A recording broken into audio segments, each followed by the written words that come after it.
आपण काय करू शकत नाही. तुमच्या लेकरांना उडवून नाही पडू देणार, नाही पडू देणार. हा, तुम्हाला सगळ्यांना पाहिजे का? त्यांचं लग्न झालंय का? तुम्ही इथेच राहता का दुसरीकडे राहता? तुम्ही मायेने तरी लक्ष द्या, लेकरांचा आधार व्हा. हा, काही अडचण नाही. आता माझ्यावर जिम्मेदारी सगळी मला पार पाडून करावंच लागतंय ते, पण मी लक्ष देईन.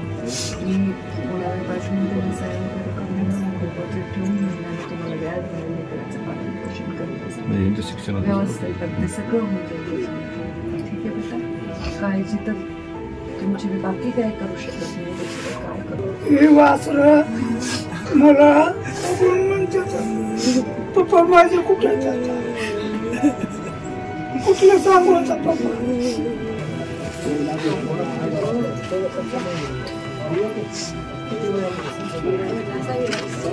ताई, कालचा दिवस आत्महत्याग्रस्त कुटुंबियांच्या भेटीमध्ये गेला. आजही सुरुवात अशी झाली आहे. काय भावना होत्या सगळ्या कुटुंबियाला भेटल्यानंतर? आता कालचा दिवस पाहिला आहे कदाचित लोकांनी. आता मीडिया, सोशल मीडिया असल्यामुळे काही असं राहत नाही वैयक्तिक गोष्ट. काल मला थोडं अस्वस्थ झालं, कदाचित मी नाही आवडू शकले स्वतःला. आजही सकाळी जयसिंगराव चव्हाण आमचे एक बँकेचे डायरेक्टर आहेत आणि वडिलांपासून आमच्यासोबत असणारा अत्यंत गुणी कार्यकर्ता, त्याला 5 वर्षाच्या मुलाचा मृत्यू झाला. फार फार दुर्दैवी घटना घडली. मी त्यांच्या घरी गेले. त्यांच्या पत्नीने अजून रडल्या पण नव्हत्या. त्यांना जाऊन आधार द्यायचा प्रयत्न केला. नंतर इथे सुद्धा आम्ही आत्महत्याग्रस्त कुटुंबाला भेट द्यायला आले.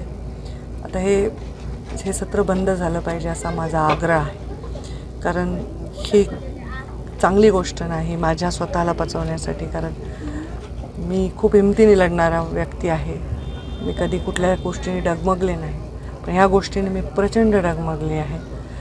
लोकांनी स्वतःचं प्राण देणं हे मला अपराधी वाटतं. तर मी आव्हान असं करेन की असं काही करू नये लोकांनी. या कुटुंबाच्या पाठीमागे तर मी उभीच राहणार आहे. तो काही विषय सगळ्यांना सांगण्याचा नाही, परंतु ह्या गोष्टीचं मी समर्थन नाही करू शकत. आपल्या कुटुंबाला, आपल्या परिवाराला, आपल्या लहान लेकराला, पत्नीला वाऱ्यावर सोडून असा निर्णय कोणीही घेणं हे मला पसंत पडणे शक्य नाही. मी विनंती करते, जर तुम्हाला मला काही द्यायचं असेल, तुमचं प्रेम व्यक्त करायचं असेल, तुमचा आक्रोश व्यक्त करायचा असेल, त्याला संधी तुम्हाला मी देईन. तो कामात व्यक्त करा, तुमच्या वर्तवणुकीमध्ये, तुमच्या कष्टांमधून ते तुम्ही योगदान द्या.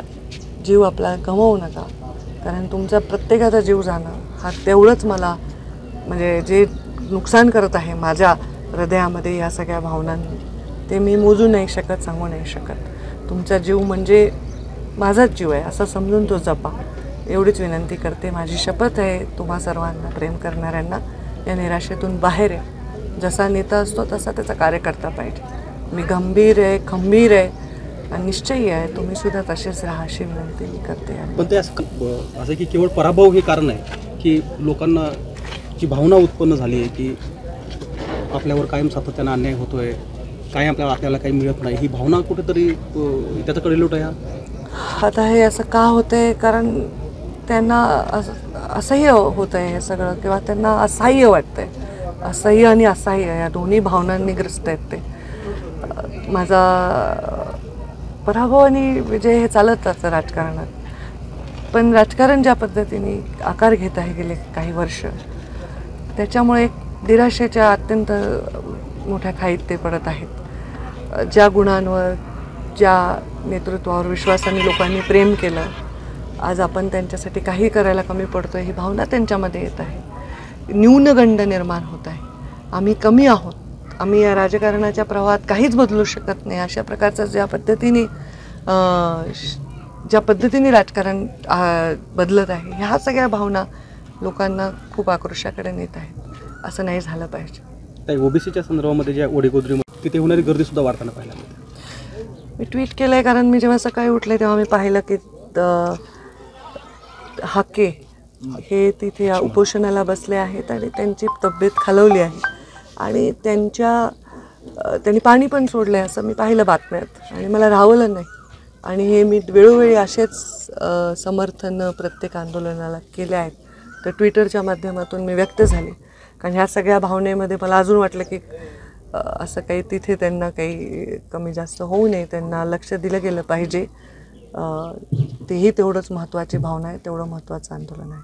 पण सरकारकडनं काय अपेक्षा करत आहे की सरकारने जसं प्रत्येक आंदोलनाला सरकार सन्मान देते, त्यांचं ऐकून घेते, ते ऐकून घेण्यासाठी नेत्यांची मोठी फौज येते, तसं ह्याही लोकांना सन्मान दिला पाहिजे, त्यांचं ऐकून घेतलं पाहिजे. आणि परत सांगतेच, कायद्याच्या चौकटीत बसेल ते त्यांना देण्यासाठी सरकार कटिबद्ध. सरकार मायबाप आहे, सरकारने आंदोलन कोणतेही सारखेच आहेत त्यांच्यासाठी, त्यांनी त्यांना सन्मान दिला पाहिजे. एबीपी माझा, उघडा डोळे बघा नीट.